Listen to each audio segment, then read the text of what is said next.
Pengertian kepemimpinan demokrasi. Kepemimpinan demokrasi merupakan gaya kepemimpinan yang menitik beratkan pada keterlibatan dan partisipasi aktif dari semua anggota dalam pengambilan keputusan.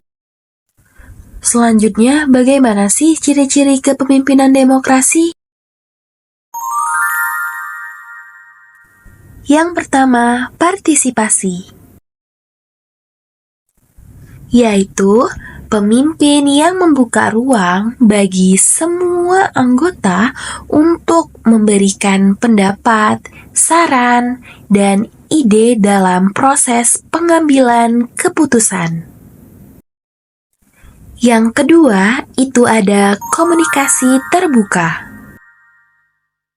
yaitu pemimpin yang membangun komunikasi yang terbuka dan jujur di antara semua anggota, mendorong transparansi dan saling memahami. Lalu, yang ketiga nih ada delegasi, yaitu mendelegasikan tanggung jawab kepada anggota, memupuk rasa percaya diri dan kepemimpinan. Lalu, apakah ada kelebihan dalam kepemimpinan demokrasi?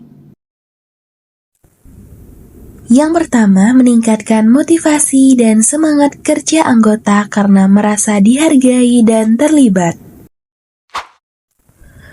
Lalu, memperkaya ide dan solusi karena melibatkan berbagai perspektif dan ide.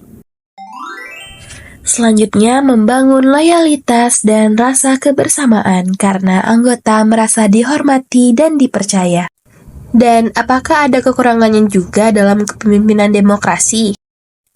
Yang pertama, itu membutuhkan waktu yang lebih lama untuk mencapai kesepakatan karena melibatkan banyak pihak. Lalu, memungkinkan adanya perbedaan pendapat dan konflik yang memerlukan proses penyelesaian. Selanjutnya, kondisi apa sih yang sesuai untuk kepemimpinan demokrasi? Yaitu ketika anggota memiliki kematangan dan kemampuan untuk berpikir kritis dan bertanggung jawab. Lalu, lingkungan yang mendorong inovasi dan ide baru membutuhkan partisipasi aktif. Dan waktu fleksibel, yaitu proses pengambilan keputusan yang melibatkan banyak pihak membutuhkan waktu yang cukup. Contoh pemimpin demokrasi. Yang pertama, itu ada Gus Dur, Presiden keempat Indonesia terkenal dengan toleransi dan sikap demokratisnya. Selanjutnya, itu ada B.J. Habibie, Presiden ketiga Indonesia dikenal dengan kebijakan reformasi dan pembukaan ruang bagi kebebasan. Lalu, itu ada Jokowi, Presiden ketujuh Indonesia dikenal dengan gaya kepemimpinan yang sederhana dan fokus pada rakyat.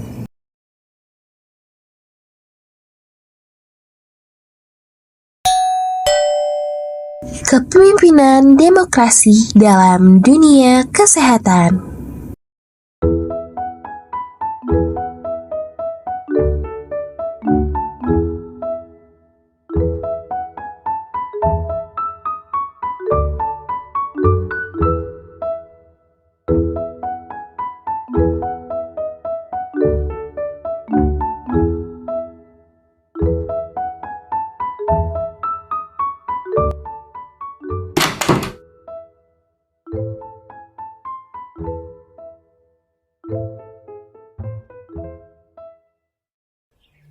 Terima kasih sudah hadir. Saya ingin kita merancang program edukasi yang efektif untuk mencegah DBD.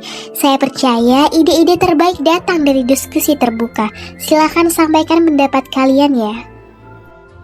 Bu, menurut saya kita perlu menggunakan media sosial untuk menjangkau lebih banyak orang, terutama generasi muda. Mereka lebih sering melihat informasi di sana daripada di poster atau brosur, Bu. Itu ide yang bagus, Rizal. Tapi kita juga perlu mempertimbangkan masyarakat yang tidak aktif di media sosial, terutama orang tua. Mereka lebih suka informasi yang disampaikan secara langsung, misalnya melalui penyuluhan di posyandu. Betul Bu Dita, mungkin kita bisa menggabungkan keduanya, misalnya membuat konten edukatif di media sosial, dan di saat yang sama mengadakan penyuluhan langsung di komunitas, Bu. Itu ide yang menarik, Salma. Bagaimana menurut yang lain? Saya setuju. Dengan begitu, pesan kita bisa sampai ke semua lapisan masyarakat. Untuk konten digital, saya bisa bantu merancang video animasi yang menarik. Kalau begitu, saya bisa bertanggung jawab untuk penyuluhan langsung. Saya sudah kenal beberapa kader posyandu yang bisa membantu mengumpulkan warga. Bagus sekali. Ini contoh kerja tim yang efektif. Saya senang melihat kita bisa saling melengkapi. Kepemimpinan demokrasi memang tentang mendengarkan setiap suara dan mengambil keputusan bersama. Dengan begitu, program kita lebih relevan dan mudah diterima masyarakat. Bu Maya, kenapa Ibu memilih kepemimpinan demokratis? Bukannya lebih mudah memberi perintah langsung? Saya percaya bahwa setiap orang punya perspektif dan pengalaman yang berbeda. Jika kita mendengarkan semua pendapat, keputusan yang kita ambil jadi lebih bijak dan efektif. Selain itu, kepemimpinan demokratis bisa meningkatkan rasa memiliki dalam tim. Ketika kalian dilibatkan dalam pengambilan keputusan, kalian jadi lebih semangat menjalankannya, kan? Benar, Bu. Saya merasa lebih dihargai dan termotivasi karena pendapat saya didengarkan. Ini membuat saya lebih bersemangat untuk bekerja. Saya juga setuju, Bu. Dengan berdiskusi, kita jadi saling belajar.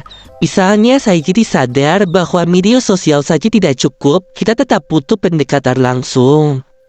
Itulah tujuannya. Baiklah, kita sudah sepakat dengan strategi gabungan ini. Rizal, kamu fokus di konten digital.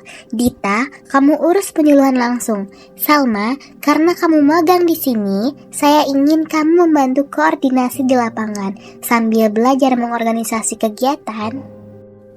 Baik Bu, terima kasih atas kepercayaannya. Saya akan belajar banyak dari pengalaman ini.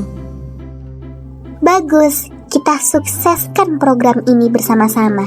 Saya bangga punya tim yang solid dan penuh inisiatif seperti kalian.